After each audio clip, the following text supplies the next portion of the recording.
All right, congratulations. You've selected a name. You're ready to start your functional medicine business. If you need help on choosing a name, there's another video on this channel and I'll link to it below. But the subject of this video is legal entities, what they are, why you need them, what different kinds there are, how do you choose the best one for your situation, and then how you even register that entity with your state.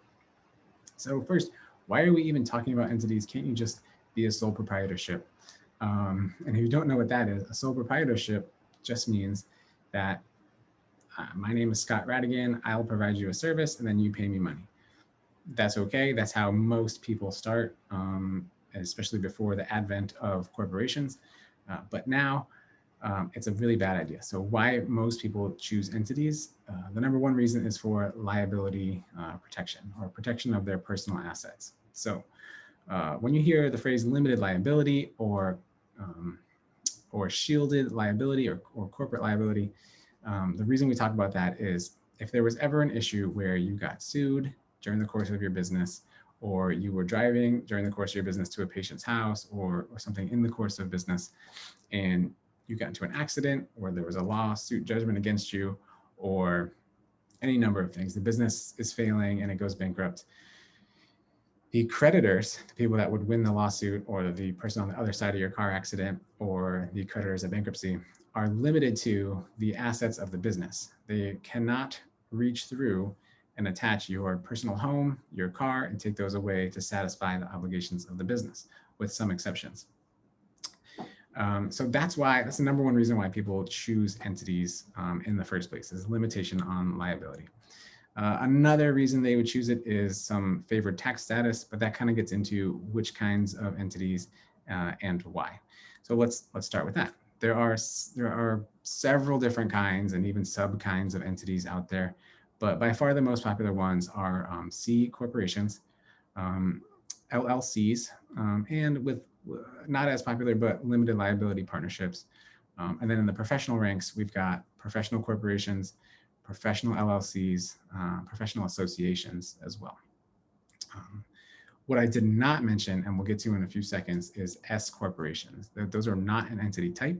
That is a tax classification from the IRS, and we'll cover that in a few minutes. All right, so which one do you choose? I left out some of the entity types that are out there. I didn't name every single one because not all of them provide the limitation on liability that we talked about. So partnerships, number one, do not provide a limitation on liability. And in fact, you should get out of partnerships as soon as you can because you are liable for the actions of your partner. All right, so we'll put partnerships to the side, including limited liability partnerships.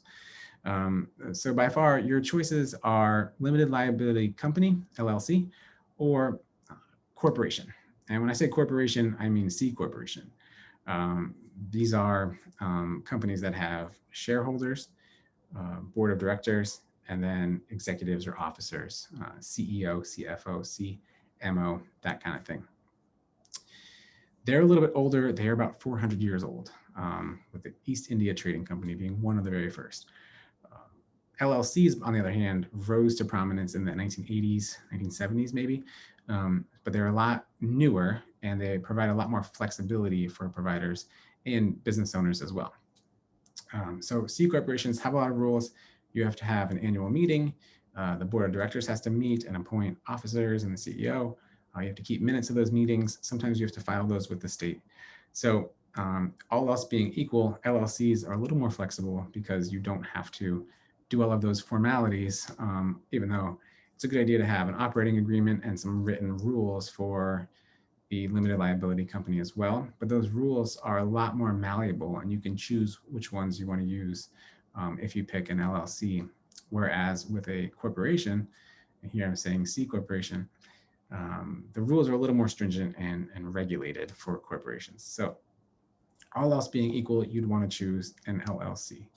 Now, having said that, there are some states that require you as a medical provider and starting a medical practice to choose either a PC or a PLLC.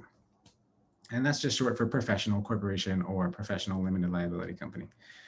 Now, what are those and why do they require it? I'm not exactly sure why they require it, to be honest, but what professional corporations or professional LLCs do is they just shield the owner, the professionals, from liability of the other professionals in the business. There's a couple limitations on them as well. Only professionals can be the owners of a PC or a PLLC. So if I'm an MD, only other MDs or DOs can be co-owners with me. There's a lot of reasons for this, but one of the main reasons is that we don't want corporate greed, so that we don't want the CEO to be a lay person and making directives and decisions that affect the medical decisions of the providers. So the good thing about PCs is that, as I said, if I'm a doctor and I got a co-owner doctor, and that co-owner doctor has a malpractice suit against him and he loses for $2 million, I don't have to pay any of that, and the corporation doesn't. He has to do it with his professional liability insurance, and that's up to him. So you're kind of shielded not only from the creditors of the business, but from the creditors of your co-owners as well. Now, the same goes for PLLCs as well. So if you have a choice, and there's an option to do PLLC or PC, again, I would say PLLC is the best way to go. What is an S-Corp? So an S-Corp is a tax classification, and both corporations and LLCs can elect S-Corporation status with the IRS. Now, what the heck does that all mean, right? It's a bad misnomer, and it's only called an S-Corp because that's part of the IRS code, and it's silly. So it leads to a lot of confusion. And all it is it allows a corporation or an LLC to achieve pass-through taxation. I'll explain that right now. So ordinarily, Fortune 500 companies that are C corporations have what's called double taxation. So when the company makes profits of $100 million at its quarterly earnings call, it has to pay corporate income tax on that $100 million. So there's a lot of headlines about corporate tax, and America has high corporate tax. America has too low corporate tax. But that's what you're talking about. The corporation pays taxes on the profits. So they made $100 million last year, and let's say the tax rate is 25%. The corporation pays $25 million to Uncle Sam. Then it takes that $75 million that's left over and it distributes it to, or distributes a portion of it to its shareholders. But just for ease of math, we're going to say they give all $75 million of it to their shareholders, the owners. Those owners then pay income tax or capital gains tax, as the case may be, on that income. So both the corporation paid $25 million in tax, and now each of the individual shareholders pays income tax on that money as well. What a pass-through taxation status allows you to do is only pay taxes once. So if you have an S-Corp and you make $100 million, first of all, good for you. Second of all, you don't pay that $25 million in corporate tax or business tax. You just pay it as a personal tax return, income tax for you as the owner. Or if you have multiple owners, depending on your ownership shares, you would split it up. And the point is, if you're not splitting $75 million, you're splitting $100 million. So it makes a big difference.